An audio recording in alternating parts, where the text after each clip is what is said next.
Another reading from the Science of Mind magazine, the Daily Guides, of course, commented on by Reverend Dr. Jesse Jennings, and then later on a little bit by me. But here we are.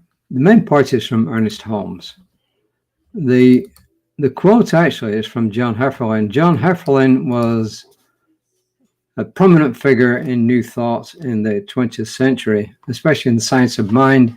And he and his wife left behind a foundation that actually supports education in New Thought, and especially science of mind via Centers for Spiritual Living. It's called the Hefferlin Foundation, if you want to look it up. So the Hefferlin Foundation. And this is what he says. He says, life is a thing of infinite variety, never repeating itself, but always seeking a unique expression through each created thing. John Hefferlin. Life is a thing of infinite variety, never repeating itself, but always seeking a unique expression through each created thing. And the reading today is from Lessons in Spiritual Mind Healing from 1943 on page 43. And this, of course, is Ernest Holmes. And he's giving us an analogy here of how our minds and the universal subjective mind, the universal subconscious mind works. He says, since our personal subconscious is really the place where we use the universal law of mind, it logically follows that the images of thought and belief that are held in our consciousness automatically and continuously provide the patterns on which the law of mind shall work for us. Possibly we might compare the action of this universal mind to an infinite reservoir of water high up in the mountains.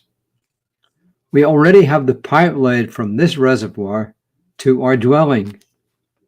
It is piped into the kitchen, the bathroom, and perhaps into various other places in the house. We turn on the faucet, and out it flows. The water flowing through the pipes does not know whether we're going to use it to boil eggs or make ice cubes. And of course, it knows nothing about a complicated sprinkler system for the lawn.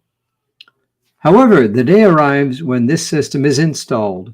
We lay the pipe, and every few feet we put in an outlet. Next, we turn on the water, and automatically the lawn is sprinkled. We have given a new form to a fluid that had no design within itself relative to us until we gave it one. He says, in like manner, we personalize all the laws of nature that we use.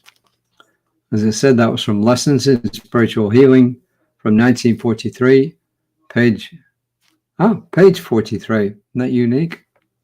Reverend Jesse says, this clear metaphor of a water delivery system spell out how we personalize an impersonal creative principle, which subconsciously knows what it's doing in a general sense, but not why or towards what end.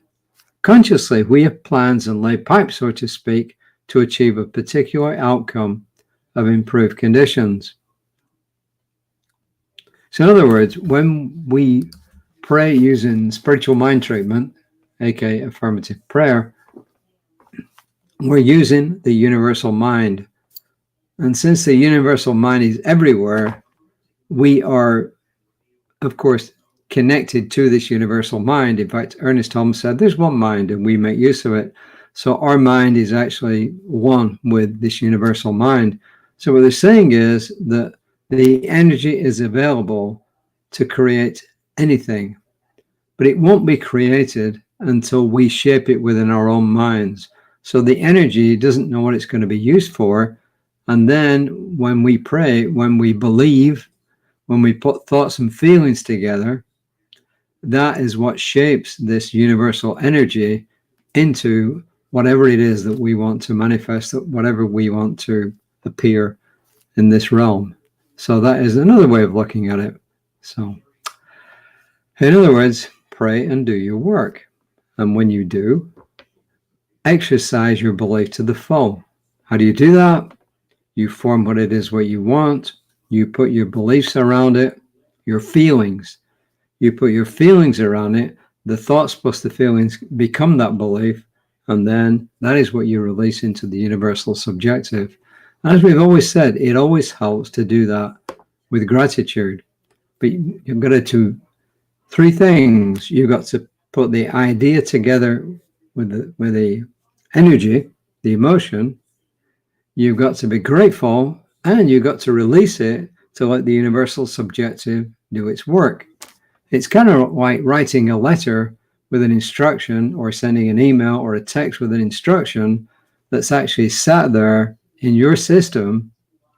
But until you release that text, that email, or send that letter, nothing's going to happen. But when you do, the recipient gets the instructions, knows what to do, just like the universal subjective knows what to do when you give it the idea and put your feelings around it. So I think the affirmation for today is really a great one that anyone and everyone ought to use. I expect everything I do to prosper, and new and wonderful experiences come to me. I expect everything I do to prosper, and new and wonderful experiences come to me. That is, to me, one of the best affirmations you could ever use. And I guarantee that if you use an affirmation, that affirmation or an affirmation similar to that, and you truly hold it as a belief, then your world, your life will change for the better. So please look out for my colleague, Reverend Lisa, tomorrow at 9:15. Our service this morning was 11. It's on Facebook. It's been recorded. It will be on YouTube later. Tune into that. I had the honor of delivering the talk today, which was theoretically about magic, but not exactly what you would think when you think about magic. But it's magic nonetheless. So until next time, namaste.